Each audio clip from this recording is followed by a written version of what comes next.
মা বিভিন্ন ভক্তকে বিভিন্ন রূপে দর্শন দিয়েছেন, কাউকে জগদ্ধাত্রী রূপে, কাউকে কালী রূপে, কাউকে বিষ্ণু রূপে।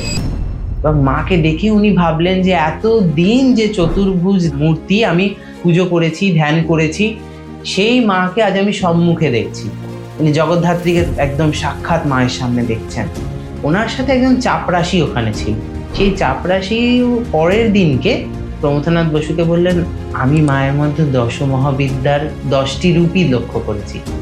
তখন প্রমথনাথ বসু কেঁদে ওনাকে জড়িয়ে ধরে বলেছিলেন যে তুই অনেক ভাগ্যবান, আমি মাত্র একটি রূপ দেখেছি ছিন্নমস্তা, তুই 10টা রূপ দেখেছিস। প্রশান্তবাবুর বাড়িতে 3 দিনই বলি হতো দুর্গাপুজোতে।